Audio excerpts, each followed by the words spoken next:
Welcome to my dear all students. In the last two videos, we studied the anxiety of Indianness, and second one was the memory by Urvashi Butalia. In this video, we will focused on the third essay, that third space, interrogating the diasporic paradigm, written by K. Sachidanandan. This is third essay that we have to study, and in this video we will discuss in a detailed way.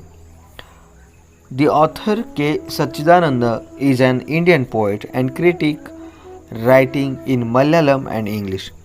सच्चिदानंद हे एक भारतीय कवी आहेत, एक critic आहेत जे मल्याळममध्ये लिहितात आणि इंग्लिशमध्ये लिहितात. He is pioneer of modern poetry in Malayalam.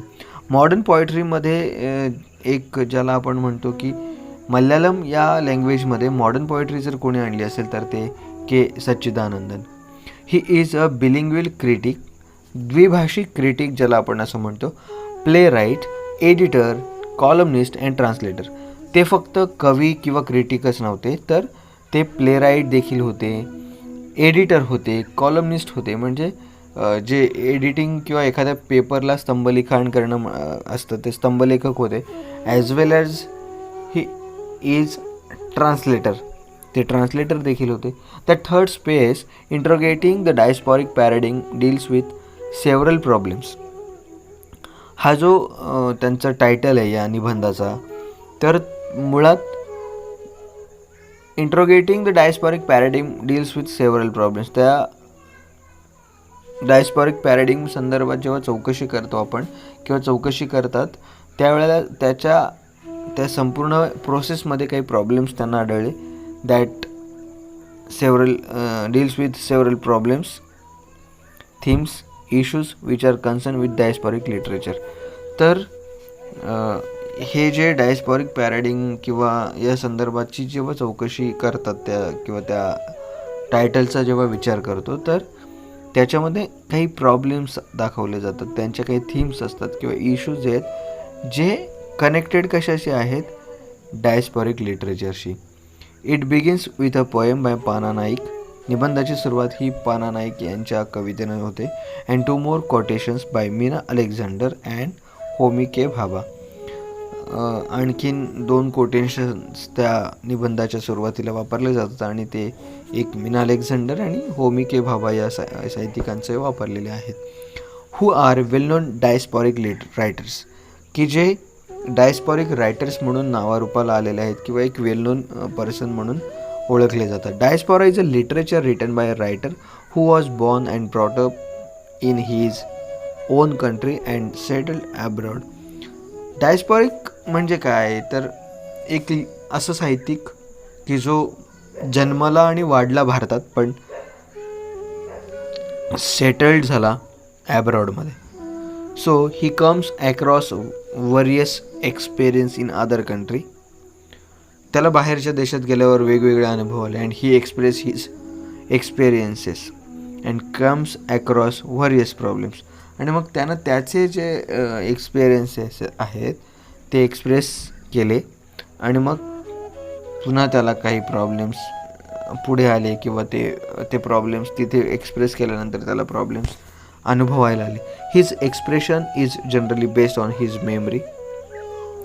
त्यानं जे काही वर्णन केलं ते बाहेरच्या देशात गेल्यावर मग त्याला भारत माता आठवू लागली. India is my country, all Indians are my brothers and sisters. आणि मग तो त्यानं लिहायला सुरुवात केली कशाबद्दल, की त्याच्या लहानपणीच्या आठवणी. मग आम्ही या ओलावर जायचो, त्यांना देऊ जायचो, अमकं तमकं असं करून त्यानं ते त्यांच्या बालपणाच्या आठवणी किंवा एक प्रकारे जे पण त्याने भारतामध्ये वेळ व्यतीत केलेला होता त्याच्या सगळ्या आठवणी आणि त्या आठवणी तो लिखाणाच्या माध्यमातून लिहू लागला. K Satchidanandan raises certain questions regarding diasporic literature. K Satchidanandan यांनी त्यांच्या या निबंधामध्ये काही क्वेश्चन उभे केलेले आहेत, काही प्रश्न उभे केलेले आहेत की जे डायस्पॉरिक लिटरेचरच्या संदर्भात आहेत. Nowadays a diasporic literature is produced on the large scale. खरं म्हणजे अलीकडच्या काळामध्ये हे डायस्पॉरिक लिटरेचर किंवा ही जी चळवळ आहे किंवा ही जी पद्धत आहे ही एक मोठ्या प्रमाणामध्ये आता निर्माण होत आहे किंवा केलं जातं. It is not only quantitative but also qualitative. फक्त संख्यात्मक दृष्टिकोनातून हे साहित्य उभं राहत नाही किंवा निर्माण होत नाही, तर एक दर्जात्मक साहित्य देखील या डायस्पोरिक लिटरेचरमध्ये आपल्याला बघायला मिळते. In the last decades there was a unprecedented growth in the field of communication technology, media,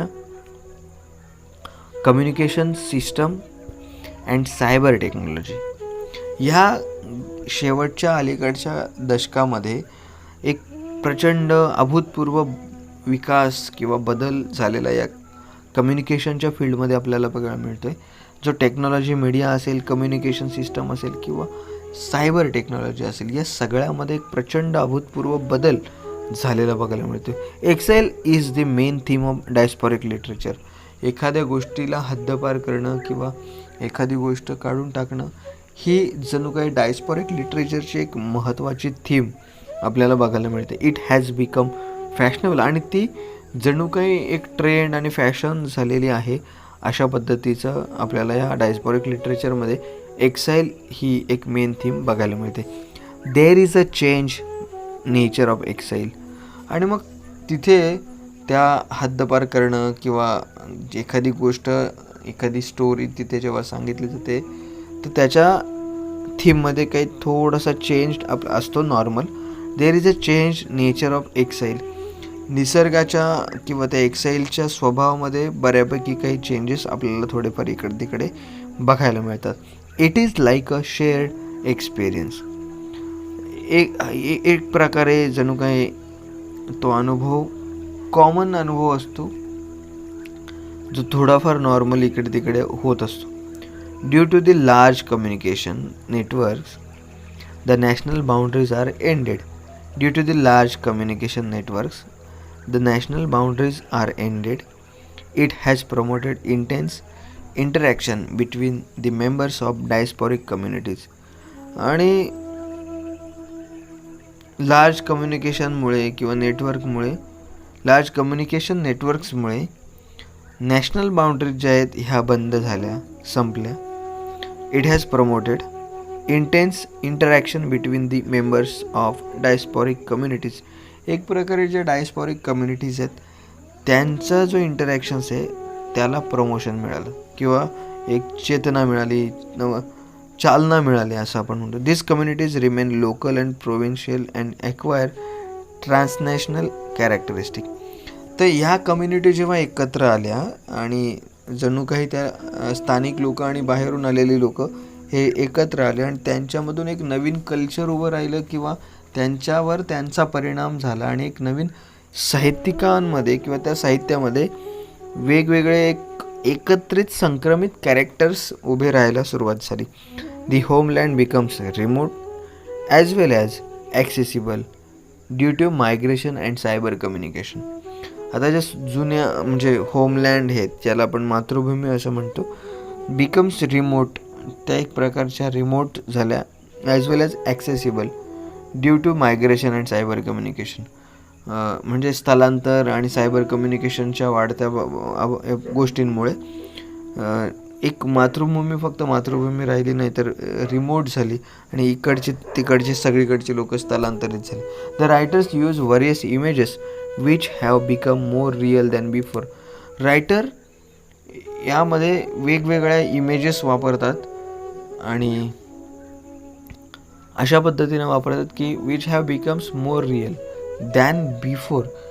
त्यांच्या नॉस्टेल्जियाच्या काळामध्ये किंवा त्यांच्या बालपणीच्या काळामध्ये जे पण ते काही बघितलं असेल त्याच्या संदर्भात काही इमेजेस वापरतात आणि त्या जणू काही अशा वाटतात की पूर्वीपेक्षा खूप खऱ्या आहेत.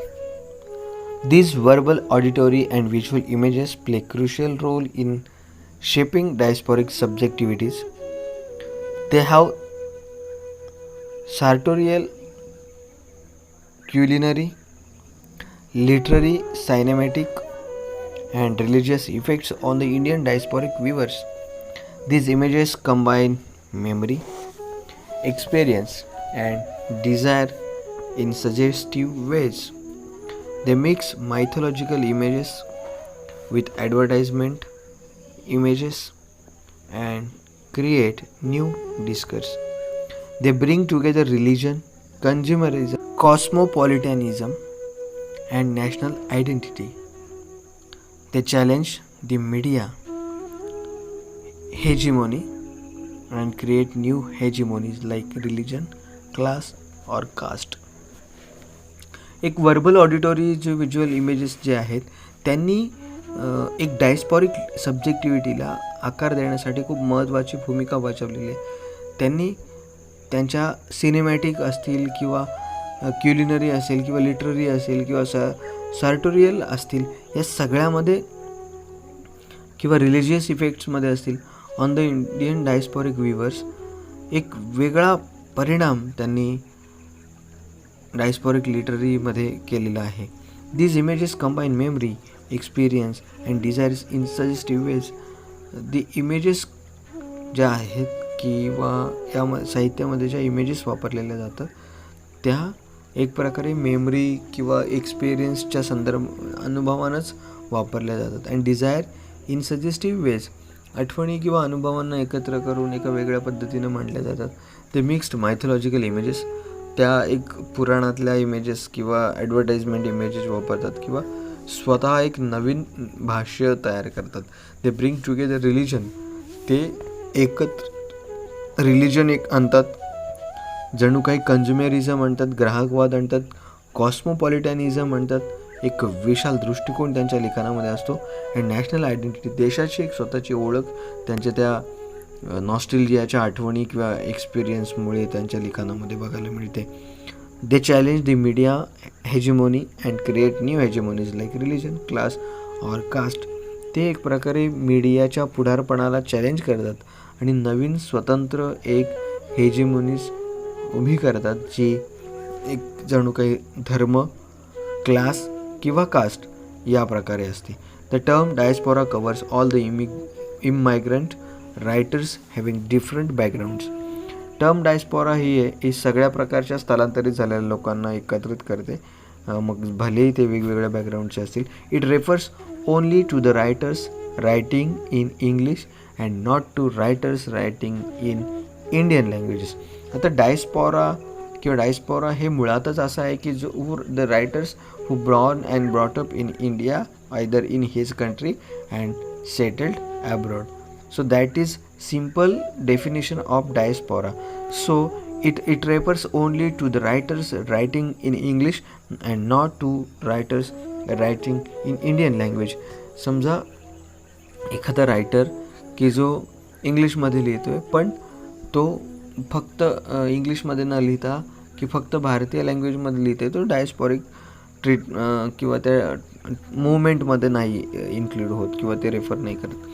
Secondly, diasporic writer occupies as a second space of exile and cultural solitude. Diasporic writer यांच्या लिखाणामध्ये second space of exile and cultural solitude, एक सांस्कृतिक एकाग्रता त्यांच्या साहित्यामध्ये बघायला मिळते. आणि एक प्रकारे आपण काय म्हणतो सेकंड स्पेस ऑफ एक्साईल आपल्याला त्यांच्या साहित्यामध्ये बघायला मिळतो. He creates the hybridised identity and culture. ते एक प्रकारचं संक्रमित आणि एक नवीन ओळख निर्माण करेल अशा पद्धतीचं कल्चर ते उभे करतात. There is a historical change in the individual and local experiences of the diasporic writers. त्यांच्या यामध्ये एक प्रकारचा एक हिस्टॉरिकल चेंज आपल्याला बघायला मिळतो इन द इंडिव्हिज्युअल, वैयक्तिकरित्या, अँड लोकल एक्सपिरियन्सेस. एक सार्वत्रिक जो अनुभव आहे डायस्पॉरिक रायटर्सचा, त्याच्यामध्ये एक प्रचंड ऐतिहासिक बदल झालेला बघायला मिळतो. So now there are experiences of nationness, community interest and cultural values. ते produced a mutual and mutable recognition of cultural difference. त्यांच्या अनुभवांमध्ये नेशननेस आहे, कम्युनिटी इंटरेस्ट आहे अँड कल्चरल व्हॅल्यूजच्या संदर्भात किंवा एक्सपिरियन्स कशाच्या संदर्भात असतात, तर या संदर्भात कल्चरल व्हॅल्यूज आहेत, कम्युनिटी इंटरेस्ट आहे किंवा नेशननेस आहे, हे सगळे एक्सपिरियन्सच्या बाबतीत जोडले जातात. They produced a mutual and mutable recognition of cultural difference. तर एक अस्थिर ओळख किंवा सांस्कृतिक फरक किंवा एक म्युच्युअल आपल्याला बघायला मिळतं आणि ते डायस्पॉरिक लिटरेचरमध्ये बघायला मिळतात. सो हे झालं डायस्पॉरिक लिटरेचर म्हणजे काय, डायस्पॉरिक लिटरेचरमध्ये काय येतं, त्यांची थीम काय असते, त्यांचे मुद्दे काय असतात, त्यांच्या साहित्यामध्ये काय काय ते इन्क्लूड करतात या संदर्भाची माहिती. पुढे आपण बघणार आहोत की डायस्पॉरिक लिटरेचरमध्ये किंवा त्यांच्या साहित्यामध्ये वेगवेगळे काही प्रकार आहेत किंवा त्याचे काही भाग आहेत किंवा काही कॅरेक्टरिस्टिक्स आहेत. ते कॅरेक्टरिस्टिक्स आपण नेक्स्ट व्हिडिओमध्ये बघणार आहोत. So there are some features they are affecting to the diasporic literature and the diasporic movement as well. So the first one is the nature of migration. It also changes the diasporic experience. In the earlier diasporas, there was a forced migration. After 70s, many Indians voluntarily migrated to America in search of a better life with greater promises of prosperity and material success. Many academicians went to America like Amartya Sen and Gayatri Spivak.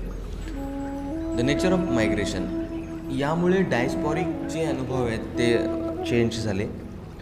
In the earlier diaspora, सुरुवातीच्या डायस्पोरामध्ये किंवा सुरुवातीच्या काळामध्ये migration हे प्रचंड प्रमाणामध्ये होतं आणि अगदी 70च्या नंतर आफ्टर 70s मेनी इंडियन्स, बरेचसे भारतीय व्हॉलंटियरी जे आहेत ते अमेरिकेला स्थलांतरित झाले in a search of better life आणि एक ग्रेटर प्रॉमिसेससाठी किंवा प्रॉस्पेरिटी आणि मटेरियल सक्सेससाठी.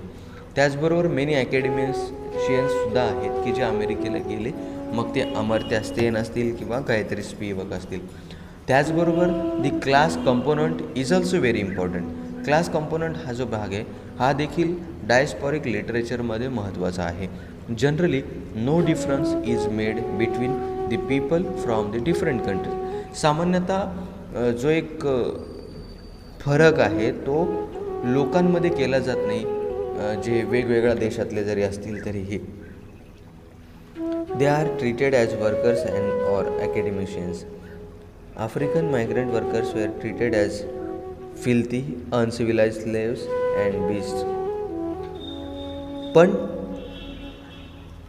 जे लोक मायग्रेट झालेले ते काही प्रमाणात एक वर्कर किंवा अकॅडमिशियन्स सारखे त्यांना ट्रीट केले जातात.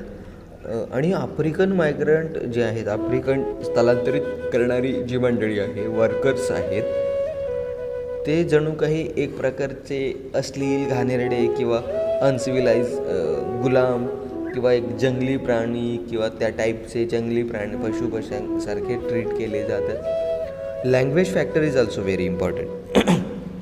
डायस्पॉरिक लिटरेचरमध्ये लँग्वेज फॅक्टर हा अतिशय महत्त्वाचा आहे असं लेखिका म्हणते.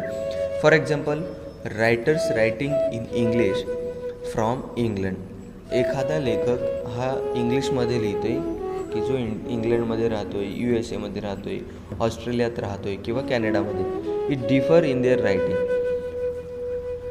इंग्लिशमध्ये जरी लिहित असलं तरी त्यांच्या लिखाणामध्ये हा थोडाफार फरक हा आपल्याला जाणवतो किंवा त्यांच्या भाषेमध्ये बदल जाणवतो. They write about accommodation, negotiation and reception. ते जरी अकोमोडेशनबद्दल बोलत असले, निगोशिएशनबद्दल बोलत असले किंवा रिसेप्शनबद्दल बोलत असले तरीही किंवा लिहितात. It is different when there is a writer writing in English in France और गुजराती इन इंग्लंड. इंग्लंडमध्ये राहून जरी तो इंग्लिशमध्ये लिहित असला, फ्रान्समध्ये लिहित असला, तरी गुजरातीमध्ये लिहित असला तरी त्यांच्या लिखाणाच्या शैली ह्या वेगवेगळ्या असतात असं पण कशी म्हणालो. Gender factor is also important. Diasporic लिटरेचरमध्ये जेंडर हा एक अतिशय महत्त्वाचा फॅक्टर देखील आहे असं लेखिका म्हणते. Experiences of women writers are different from male writers. महिला लेखिका ज्या आहेत त्यांचे अनुभव वेगळे आहेत पुरुषांच्या अनुभवांपेक्षा. Example, Meena Alexander, Sujata Bhatt, Anita Desai, Kamala Markandaya, Bharati Mukherjee and Jhumpa Lahiri, etc. The majority and minority status of the writer is also taken into consideration. एक डायस्पोरिक लिटरेचरमध्ये एखाद्या समूहाची किंवा एखाद्या वर्गाची मेजॉरिटी हा देखील एक महत्त्वाचा फॅक्टर असू शकतो असं आपण विचारात घेतलं पाहिजे. For example, Tamil community in Sri Lanka और Indian community in Mauritius are dominant in this countries. आता तमिळ कम्युनिटी ज्या आहेत श्रीलंकामध्ये किंवा इंडियन कम्युनिटी जी आहे ती मॉरिशसमध्ये, ह्या एक प्रकारच्या वर्चस्ववादी कम्युनिटीज आहेत, त्याही दुसऱ्या देशांमध्ये. The experiences of writers belonging to the different generation also differ from one another. आता त्यांचे जे जनरेशन आहे किंवा जनरेशनच्या मधला जो गॅप आहे त्यामध्ये पहिल्या किंवा दुसऱ्या जनरेशनमध्ये आपल्याला फरक जाणवतो त्यांच्या लिखाणामध्ये. The other important factor about diasporic writer is adhering different levels of identity. Their narrative responses differ according to one's relation to the place one came from, the place one came to end, and the place one belongs to. आता the other important factor about diasporic writer is othering.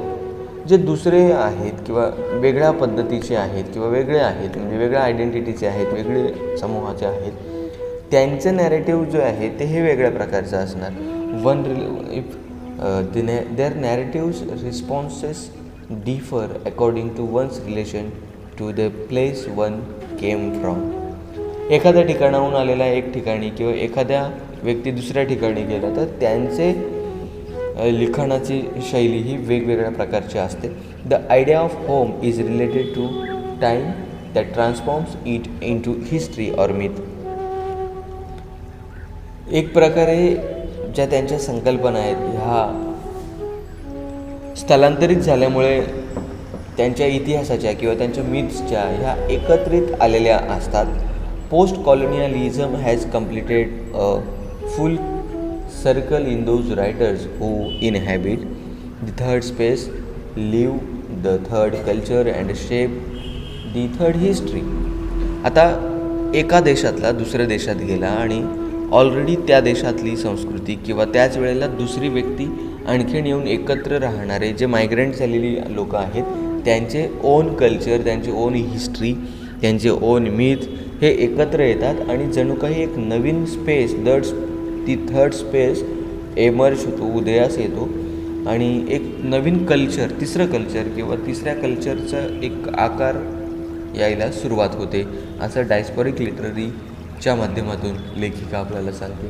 Now the idea of Indianness is seen from different perspective of Dalits, tribals, woman, gays, lesbians and minorities. Different diasporic writers project in Indian from different imagined communities and alternative nationhoods.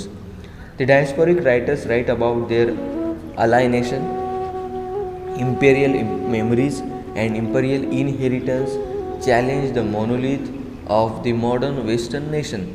It also fosters cultural nationalism by suggesting patriarchy, class structure and ethnic conflicts can be reproduced and reinforced by diasporic ideologies.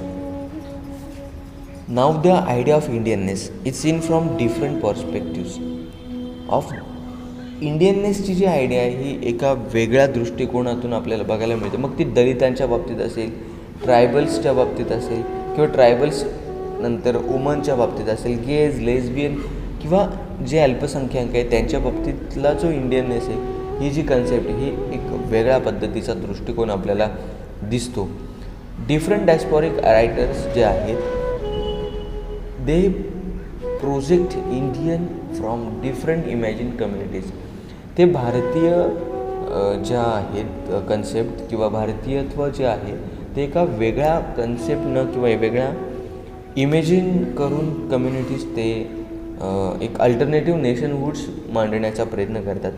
The diasporic writers write about their alienation. ते एक प्रकारे जे diasporic writers असतात ते एक प्रकारे परकीयपणावर लिखाण करण्याचा प्रयत्न करत असतात. But in Indian writing.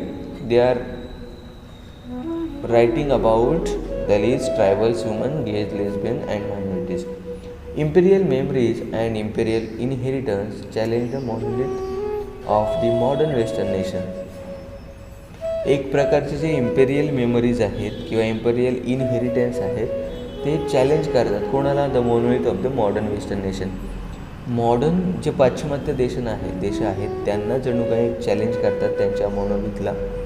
It also fosters cultural nationalism by suggesting. एक प्रकारे कल्चरल नॅशनलिझमला जे आहेत त्यांच्या पॅट्रियार्कीला, त्यांच्या देशभक्तीला, त्यांच्या क्लास स्ट्रक्चरला, एथनिक कॉन्फ्लिक्ट्सला can be reproduced and reinforced by diasporic ideologies. एक पारंपरिक पेट्रियार्की असेल किंवा क्लास स्ट्रक्चर असेल किंवा एथनिक कॉन्फ्लिक्ट्स, पारंपरिक जो कॉन्फ्लिक्ट्स आहे त्यांचं रिप्रोड्यूस करतात बाय डायस्पॉरिक जे आयडिओलॉजीजच्या त्या माध्यमातून. More and more diasporic writers are becoming aware of relativity of the concept of diaspora.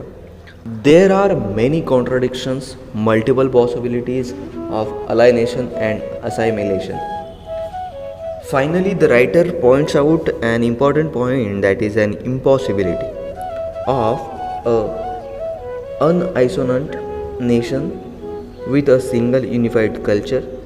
Therefore, the concept of the diaspora should be changed, at least in relative, linguistic and regional cultural terms within the country.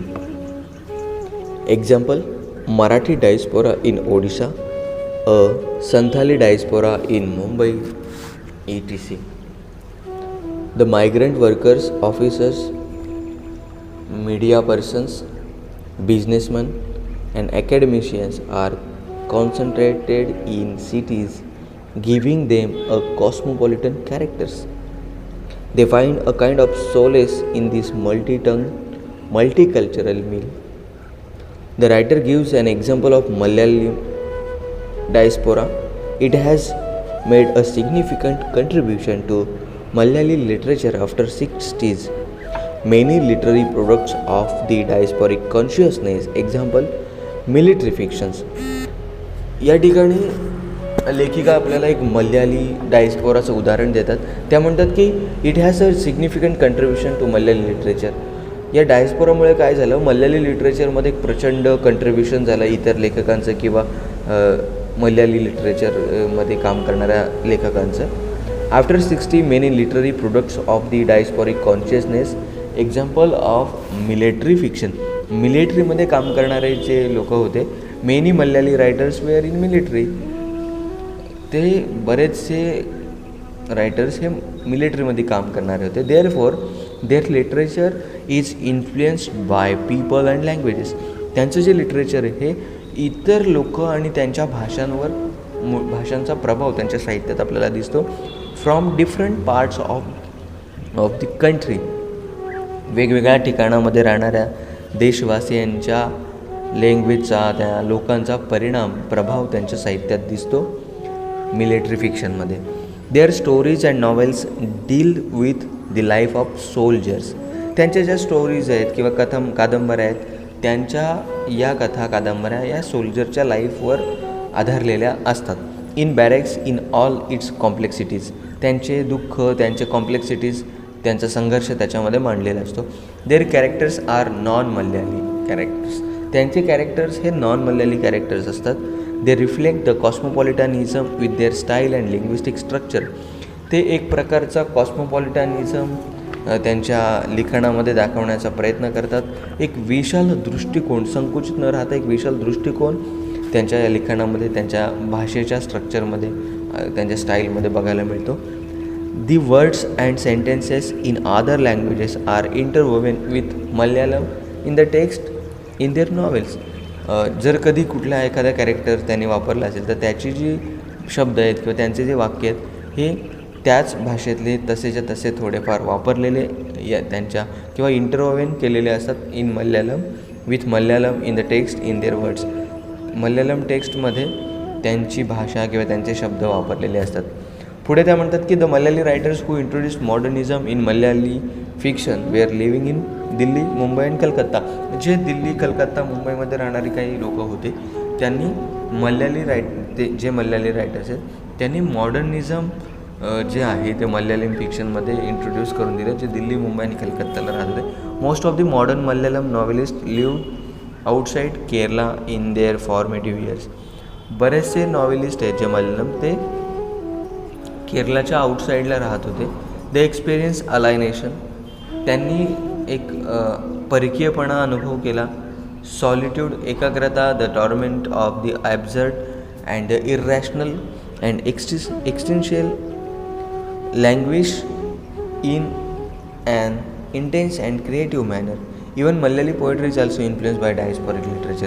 तर Malayali poetry आहे ही सुद्धा एक diasporic लिटरेचरचा त्याच्यावर प्रभाव आपल्याला बघायला मिळतो.